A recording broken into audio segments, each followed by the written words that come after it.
this is Russ. I'm back out on the bike. Yes, it's about 52 degrees. What is the date today? Let me see what this thing says here. November 21st, Sunday. So yeah, I'm taking the shortcut here again.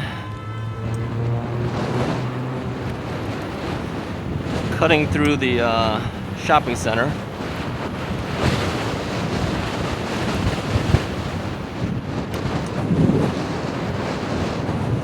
Alright. It is kind of windy today. But I wanted to get out on the bike.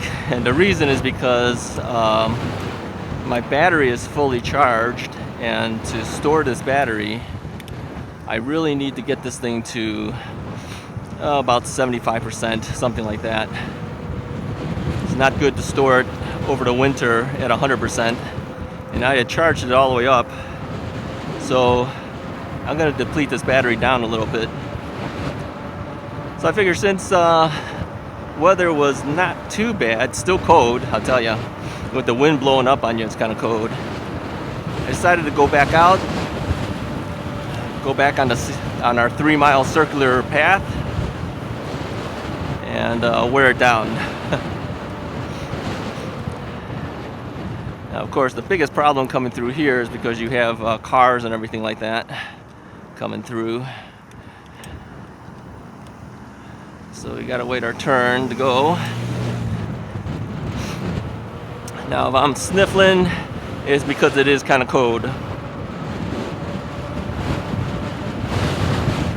I think it's really the wind. If the wind wasn't blowing up against me, I could probably handle it. But the wind blows up against you when you're riding, and that really kind of gets to you. Of course, I'm wearing long pants and I'm wearing a sweatshirt.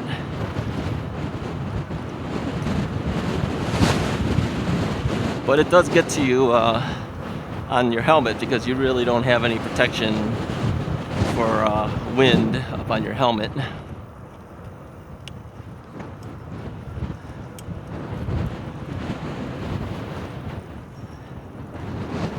So it's been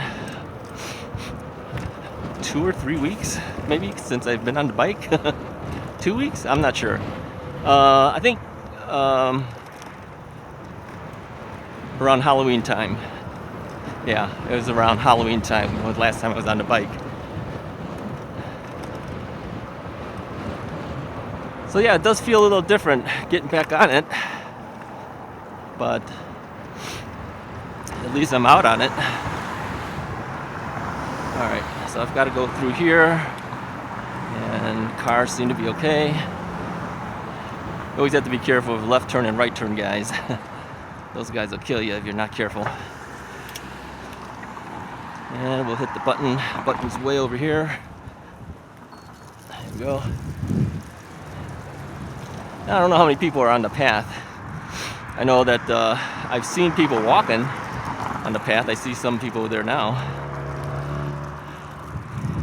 It always amazes me how people can walk on the path. It's 3 miles. It's a commitment. If you do it, you're committed for at least 3 miles. And if you're cold, you're kind of stuck, you know. Yeah, with the bike, you're committed too, but you know you can get off that path faster than just walking.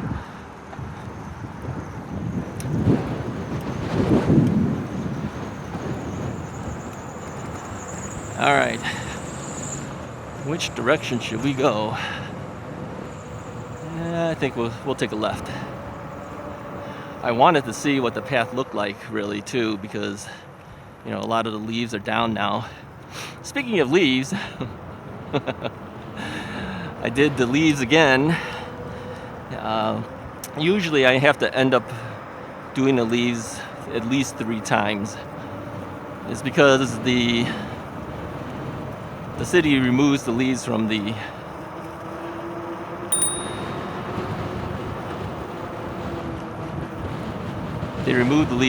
streets, but not all the leaves are down, and by the time they all get down, leaf removal is done already. So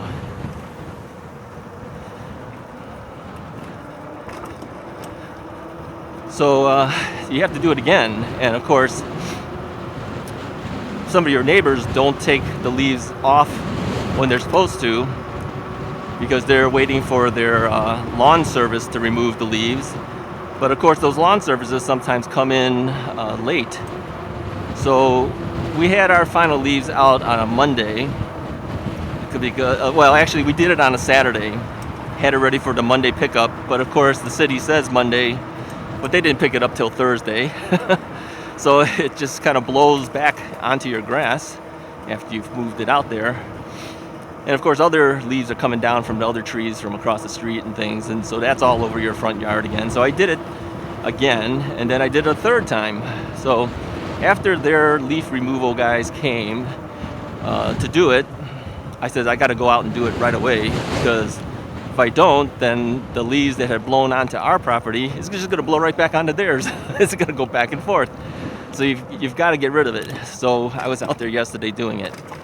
Now, the thing that I've noticed is every time I do this, and I've been standing for a while and bending over and using the rake and using the blower, my back starts hurting, my knees start hurting, everything starts hurting. So it's not fun, believe me. I don't enjoy it. And we had to bag it. The final one you had to bag because the leaf pickup is done. So if you want them to pick it up, you have to put it in the bag, and then they'll pick up the bag. So that's the big garden bags, you know. So yeah, luckily for us, my daughter stopped by on Saturday, yesterday, and she helped us do it. So my wife was out there, I was out there, my daughter was out there, and we got it done. And since the weather wasn't so bad yesterday, we put up our Christmas decorations too. Now, we're not the first ones. There's another guy across the street from us. He's already done his. His was up a couple days before ours. So we put ours up. We didn't turn it on. We turned it on to test it. But we're not going to physically turn on the lights until after Thanksgiving. But you've got to take advantage of it, because if you don't, then you're going to be out there when it's windy and cold, and that's no fun either.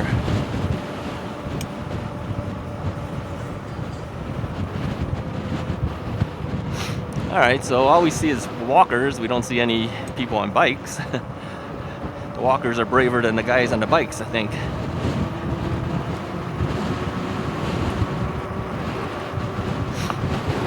Yeah, so the path looks definitely different. You know, everything's not green and nice anymore. Everything's kind of like browned out. I could feel the wind pushing the bike too. It's pushing me sideways. So I'm gonna have to be a little more careful with how we move around. Now, I will say that I have missed being on the bike. I should have been on the recumbent bike so that my knee had some exercise, but I haven't got on there yet. I've been lazy. Plus, you know, I had my COVID booster shot last week. That knocked me out for 2.5 days. Oh, let's talk about the diet. I mentioned to you that I won't be starting the diet until after Thanksgiving. But I have already started a little bit. I'm down 2 pounds now already. So... Well, I'll probably end up gaining that back again, of course, once we hit Thanksgiving.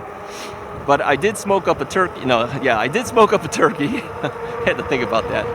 I did smoke up a turkey yesterday before my daughter came in. So we had turkey, and we had the turkey joke. So if you saw the video that came out about, you know, what are you making for Thanksgiving, you'll see the type of turkey joke that I made. And yes, I did put those Fear Factor eggs in there. My daughter picked them out, and of course I just ate them. My wife just eats the egg whites, which of course are no longer white. Yeah, look at all the walkers. Look at this. Not a single bike guy out here except for me.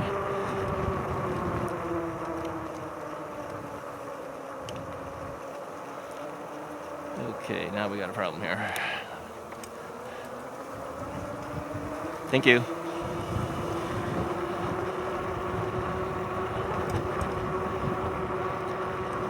So, yeah, I have to have my turkey juk. I have to. It's a requirement. Whether I make it for Thanksgiving or not, I've got to make a turkey for myself at least, because I got to have that turkey juk in there. Something I grew up with. I just have to have it. I do put a little bit of oyster sauce on mine. My wife doesn't do that. My daughter does it though. My wife says, well, that's because your daughter is just like you, which, yeah, she is kind of like me. She's like a mini me. Yeah, she looks a lot like me. In fact, one time we took a photo of ourselves for passport photos. And so I took half of her face and half of my face, lined them all up, and yeah, we look literally identical. Every feature matched up. Exactly where, you know, I made the head sizes exactly the same, kind of did a split. And yeah, it's kind of strange looking, but it definitely looked like looked like one person, but one side female, one side male. I won't show that to you, but we did do that. Yeah, it feels good to be out here. Okay, wind is not so bad right now.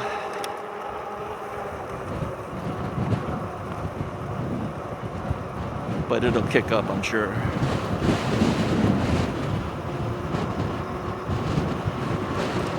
Yeah, I can definitely feel it pushing the bike sideways.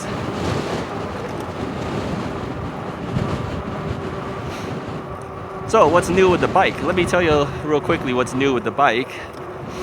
I did order up a light. I think I mentioned that once, that I ordered up a headlight and a tail light, which I already have, of course, but I wanted to add a secondary one, get a little more light out there. I don't do it for nighttime. I do it just for visibility during the day. And, you know, I had a $100 gift certificate from Rad Power Bikes because a couple of you guys had ordered bikes using my discount code. By the way, you can still use that discount code, which will be in the description link below, which will give you $100 off. Now, they do have some discounts going on Rad Power Bikes too. Some of the bikes are like $100 or $200 off. You could, I believe, you can use the discount code and get another $100 off. So, if you're thinking about getting an e-bike, this might be the best time to do it. They have these bikes that are going on sale, of course, are probably bikes they're not going to bring back for next year, but who really cares? I have a Rad Power bike. It's the radrover 5. The 6 is out. I could care less. I actually prefer the 5. So you could get the 5. I think the 5 is $100 off. You can get another $100 off. That's like $200 off if you use the discount code. So go ahead and do that if you want. You get a discount, and then I also get a $100 gift certificate from Rad Power Bikes for giving you the code. So I took that and I bought an EBike bike lock. Now many of you might know what that is. I'll put a photo up here so you can see what that looks like. I really didn't want to do it. I was hoping to get some tires, but the tires have been out of stock for so long. I said I'm not going to wait. Then the bike lock was out of stock for so long, and of course it's full retail price. So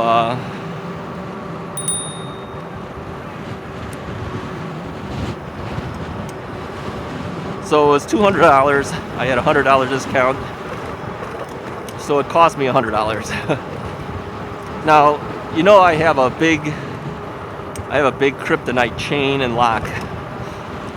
What I figured I'd do is if I ever leave the bike anywhere, I would lock up the front wheel to the frame with the EBike lock and use the kryptonite lock to lock up the rear wheel to the frame and into some stationary object.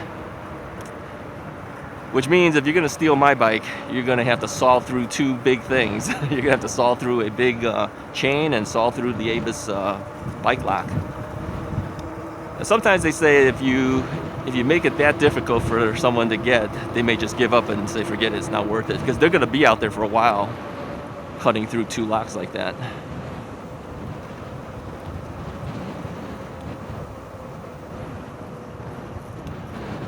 I also have a bike cable, but those cables are basically worthless.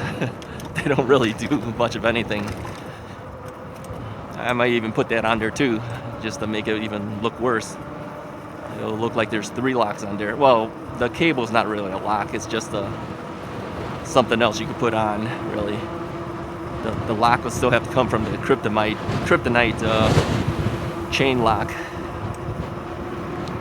So yeah, paranoid? Yeah, a little bit. People are stealing bikes left and right now. E-bikes are being stolen, bike batteries are being stolen. They could steal my battery, of course. I don't think I want to carry that around. And I usually have 2 batteries if I'm going a distance. Today, I'm just having the battery on the back of the rack. I'm not putting it on the triangle of the frame. I had already taken that one off. So if you look at the bike, as you see me going by, it looks like I'm riding a regular bike. But if you notice all the stuff I have on the rack, you might think it's just the panniers, but it's actually the batteries on the top of the rack.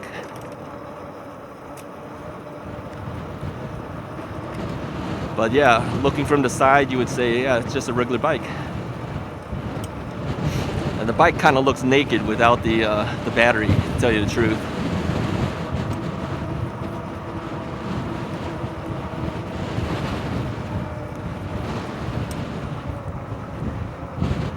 Anyways, I just wanted to get out here, ride a little bit, make a quick video for you guys. Tell you what's going on.